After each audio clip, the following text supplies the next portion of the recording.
ఎవరు కూడా జరిగింది ఏంటంటే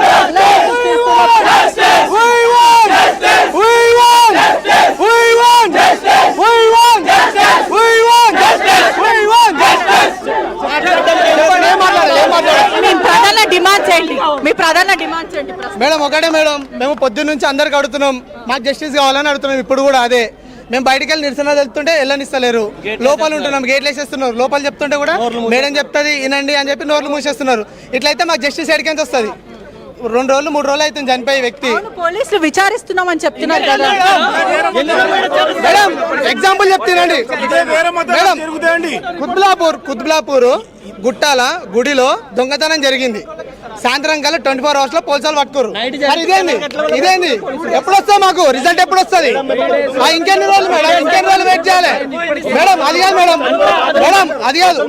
12 hours లో ట్రై చేశారు దొంగతనం కానీ పోలీసులు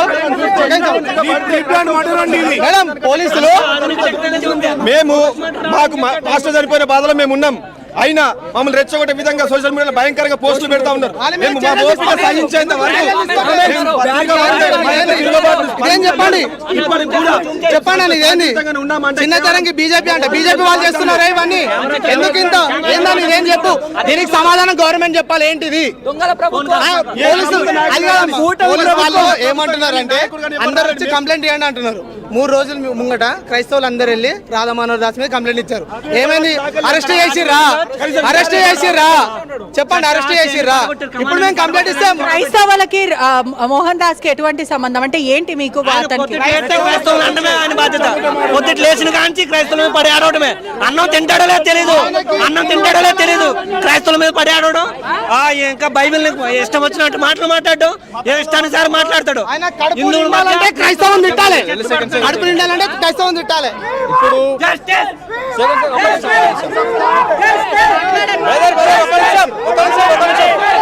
ఇప్పుడు ఎక్కడికి వెళ్ళినా కానీ భగవద్గీత కానీ ఖురాన్ కానీ ఒక మాట అనగానే ప్రతి ఒక్కరు అందరూ కలిసి గుంపులు పడి ధర్నాలు చేస్తారు, కొట్లాటలు చేస్తారు. ఈవెన్ పోలీసు వాళ్ళు కూడా చుట్టూ నిల్చొని అందరు బ్యారికేడ్స్ చేసేసి వాళ్ళకి సపోర్ట్ చేస్తారు. ఇక్కడ మాకు సంబంధించి మా ప్రీసే ఒకరు మాట్లాడి చనిపోయారు అంటే ఇప్పటి వరకు ఆయన చనిపోయి 3 days అవుతున్నా కానీ ఈ రోజు వరకు ఎవరు మాట్లాడతలేరు. పెట్రిషా క్లారిటీ తీసుకోండి, వీళ్ళు ఎక్కడ కంప్లైంట్ చేశారు? ఆ కంప్లైంట్ చేసిన దగ్గర పోరాటం చేయకుండా ఇక్కడ డిమాండ్ చేయడం కారణం ఏంటి? భారతదేశంలో క్రైస్తవులు కేవలం 20% ఉన్నారు. 140 పొజిషన్ ఉంది కదా, క్రైస్తవులు కేవలం భారతదేశంలో 20% ఉన్నారు అని ఒక వ్యక్తి మాట్లాడిండు. ఇది నేను చెప్తున్నా, ఇది స్టూడియో. ప్రపంచంలో క్రైస్తవులు 130 దేశాలు ఉన్నాయి. క్రైస్తవ దేశాలు తలుచుకుంటే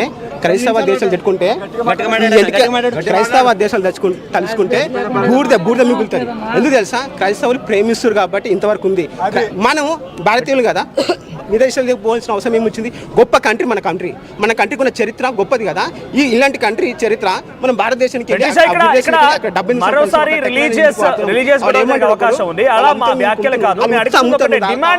ప్రధానమైన డిమాండ్ ఏంటి? సారీ మేడం, అడు ఒకటి అమ్ముతాడు, నువ్వు తాగుతావా? ఇది ఇస్తాడు, తాగుతావా? మీరు దిగజారిన బతుకులు మీరు మారండి. ఎవరిని విమర్శించొద్దు, ఎందుకంటే తమ మతాన్ని ఎలా రెస్పెక్ట్ చేస్తారో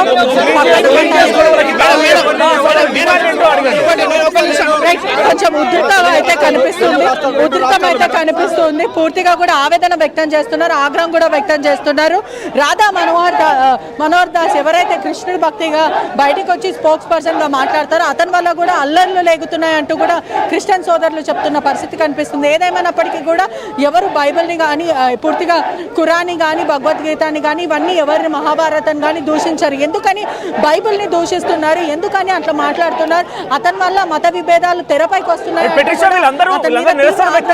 వీళ్ళ డిమాండ్, వీళ్ళ పోరాటం ఏపీ ప్రభుత్వం, ఏపీ పోలీసుల పైన, తెలంగాణ పోలీసుల పైన వీళ్ళు కంప్లైంట్ ఇచ్చింది ఎక్కడ?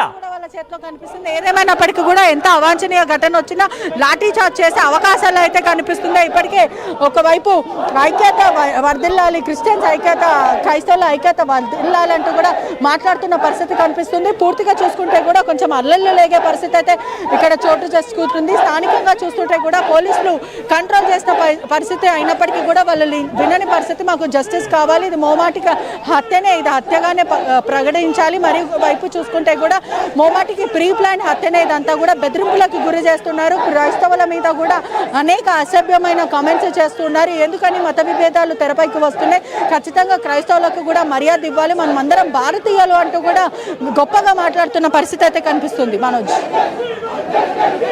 అంటే ప్రజెంట్ వాళ్ళ డిమాండ్స్ ఏంటి?